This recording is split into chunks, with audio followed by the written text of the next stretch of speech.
ప్రభుత్వానికి సుప్రీంకోర్టులో ఊరట లభించింది. బీసీ రిజర్వేషన్లకు వ్యతిరేకంగా దాఖలైన పిటిషన్ను కూడా కొట్టివేసింది. హైకోర్టులో విచారణ ఉండగా ఇక్కడికి ఎందుకు వచ్చారని కూడా సుప్రీంకోర్టు ప్రశ్నించింది. తెలంగాణ హైకోర్టు స్టే ఇవ్వటానికి నిరాకరించిందని కూడా లాయర్ చెప్పడం జరిగింది. ఇక ప్రభుత్వం తరపున అభిషేక్ సింఘ్వి వాదించారు.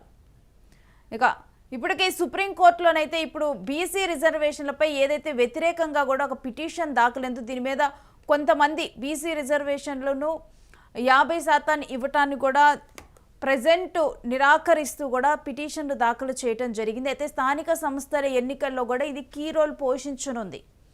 ఇక ఈ సమయంలో సుప్రీంకోర్టు నుంచి ఒక కీలక తీర్పు వచ్చింది. దీనికి సంబంధించిన డీటెయిల్స్ ఇక తెలంగాణ హైకోర్టులో ఆల్రెడీ కూడా ఇప్పుడు ఈ అంశం ఉంది. అయినప్పటికీ కూడా సుప్రీంకోర్టుకు ఎందుకు వచ్చారంటూ కూడా ఇప్పుడు మాట్లాడటం జరిగింది. బీసీ రిజర్వేషన్లకు వ్యతిరేకంగా దాఖలైన పిటిషన్ను కొట్టివేశారు. హైకోర్టులో విచారణ ఉండగా ఎందుకు ఇక్కడికి వచ్చారని కూడా సుప్రీంకోర్టు ప్రశ్నించింది. ఇక వీటన్నిటికీ సంబంధించిన డీటెయిల్స్ మా ప్రతినిధి కిరణ్ అడిగి తెలుసుకుందాం. కిరణ్, సుప్రీంకోర్టు హైకోర్టులో స్టే ఉండగా కూడా ఎందుకు ఇక్కడికి రావటం జరిగిందంటూ కూడా మాట్లాడటం జరిగింది. అసలు కంప్లీట్గా ఎటువంటి వాదనలు వినిపించడం జరిగింది ఈరోజు?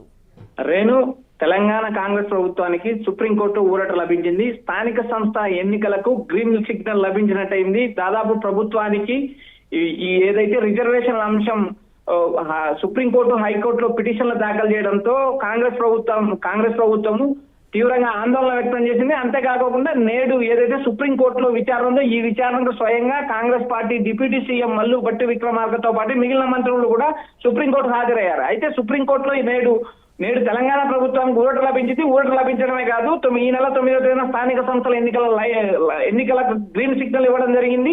నోటిఫికేషన్ కూడా జారీ కానుంది. అయితే సుప్రీంకోర్టులో ఈ రోజు జరిగిన విచారణ సందర్భంగా సుప్రీంకోర్టు ఆసక్తికరమైన వ్యాఖ్యలు చేసింది.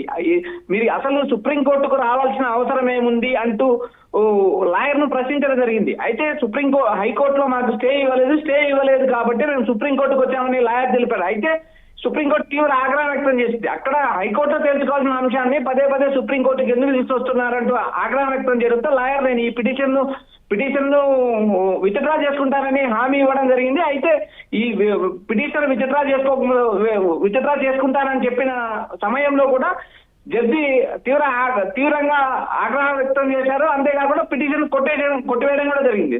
ఇప్పుడు ప్రజెంట్ కాంగ్రెస్ ప్రభుత్వానికి ఊరట లభించింది.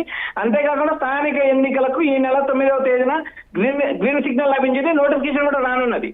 రేణు, అయితే ఈ అంశం ఇప్పుడు చాలా కీలకంగా మారింది. దీని మీద హైకోర్టులు అంటే దీని మీద మంత్రులు మాట్లాడినప్పుడు కూడా, ఇప్పుడు కాంగ్రెస్ లో మంత్రి మాట్లాడినప్పుడు కూడా వాకిటి మాట్లాడుతూ కూడా ఈ అంశంలో ఏమైనా సూచనలు ఉంటే చేయండి కానీ ఈ అంశాన్ని వ్యతిరేకించొద్దు అంటూ కూడా చెప్పడం జరిగింది. కాంగ్రెస్ ప్రభుత్వంకు మిగిలిన పార్టీలను కూడా అప్పీల్ చేసింది. మిగిలిన పార్టీలను కూడా సుప్రీంకోర్టులో మీరు 42% రిజర్వేషన్లకు మేము హామీ ఉన్నామని ఈ ఒక వాద్యం దాఖలు చేయండి, ప్రభుత్వానికి అనుకూలంగా మీరు కూడా పిటిషన్లు వేయండి అంటూ ఏదైతే కాంగ్రెస్ పార్టీ మిగిలిన పక్షాలను కూడా కోరింది. అంతేకాకుండా 42% రిజర్వేషన్లు బీసీలకు ఇవ్వడం అనేది చట్టబద్ధమైన అంశము, దీన్ని వ్యతిరేకించొద్దని కాంగ్రెస్ పార్టీ మిగిలిన పార్టీలను కూడా అప్పీల్ చేసింది. అయితే గోపాల్ రెడ్డి అనే ఒక తెలంగాణ జాతికి సంబంధించిన వ్యక్తి ఈ సుప్రీంకోర్టులో పిటిషన్ చేయడము, ఈ పిటిషన్ ఈ రోజు సుప్రీంకోర్టు డిస్మిస్ చేయడం జరిగింది. అంతేకాకుండా మీరు ఏదైనా ఈ రిజర్వేషన్ల అంశం మీరు హైకోర్టులో తెచ్చుకోవాలి కానీ సుప్రీంకోర్టు రావాల్సిన అవసరం లేదని కుండబద్దలు కొట్టడం జరిగింది. అయితే నేడు జరిగిన ఈ విచారణకు కాంగ్రెస్ పార్టీ అత్యంత ప్రతిష్టాత్మకంగా తీసుకుని కాంగ్రెస్ పార్టీకి సంబంధించిన సీనియర్ రాజ్యసభ సభ్యుడు అభిషేక్ సింఘ్వి కాంగ్రెస్ పార్టీ తరఫున వాదనలు వినిపించారు. అయితే ఈ వాదనలు విన్న మరుక్షణం ఈ పిటిషన్ ను సుప్రీంకోర్టు కొట్టేయడం జరిగింది. Rate right, thanks for the details Kiran. So ఎవరైతే బీసీ రిజర్వేషన్లకు అగేనెస్ట్గా కూడా ఇప్పుడు పిటిషన్ వేశారో సుప్రీంకోర్టులో వాళ్ళకి చుక్కెదురైంది. మరోవైపు తెలంగాణ కాంగ్రెస్ ప్రభుత్వానికి అనుకూలంగా కూడా తీర్పు రావటం జరిగింది. ఇక తెలంగాణ ప్రభుత్వానికి ఇప్పుడు సుప్రీంకోర్టులో ఊరట లభించింది. బీసీ రిజర్వేషన్లకు వ్యతిరేకంగా దాఖలైన పిటిషన్ను కూడా కొట్టివేసింది. ఇప్పుడు ప్రజెంట్ హైకోర్టులో ఉన్నప్పుడు ఈ రిజర్వేషన్ల అంశం హైకోర్టులో తెచ్చుకోండి, సుప్రీంకోర్టు వరకు ఎందుకు వచ్చారంటూ కూడా సుప్రీంకోర్టు ప్రశ్నించడం జరిగింది. ఇక ప్రభుత్వం తరపున అభిషేక్ సింఘ్వి తన వాదనలు వినిపించారు. సో స్థానిక సంస్థల ఎన్నికల వేళ బీసీ రిజర్వేషన్ అంశం అనేది కూడా చాలా కీలకంగా మారింది.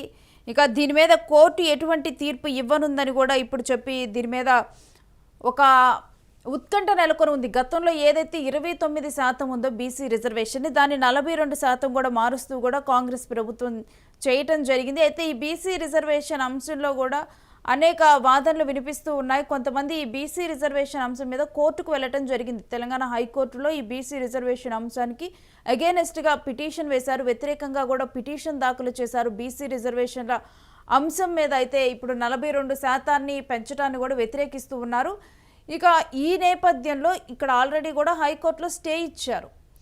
ఈ నేపథ్యంలో మరలా కూడా సుప్రీంకోర్టుకు వెళ్ళటం, స్థానిక సంస్థల ఎన్నికలకు ముందే ఈ వ్యవహారాన్ని ఒక కొలిక్కి తేవాలన్నట్లుగా కూడా ఎవరైతే దీనికి వ్యతిరేకంగా ఉన్నారో వారందరూ పిటిషన్ దాఖలు చేయడం జరిగింది సుప్రీంకోర్టులో కొందరు.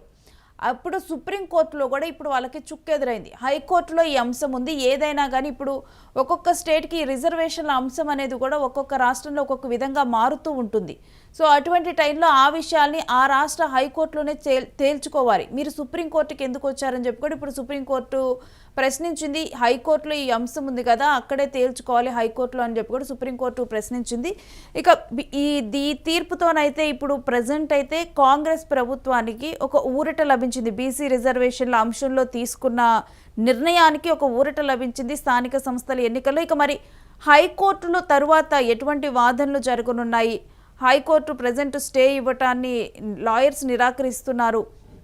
ఇంకా హైకోర్టులో నెక్స్ట్ దీని మీద ఎటువంటి వాదనలు జరగనున్నాయి? బీసీ రిజర్వేషన్ల అంశం ఏదైతే 42% రిజర్వేషన్ల అంశం మీద ఇప్పుడు స్టే ఉంది. ఇక నెక్స్ట్ డెఫినెట్గా కూడా ఇక ఇప్పుడు హైకోర్టులోనే ఈ అంశం తేల్చుకోవాల్సిన పరిస్థితి అయితే కనిపిస్తూ ఉంది.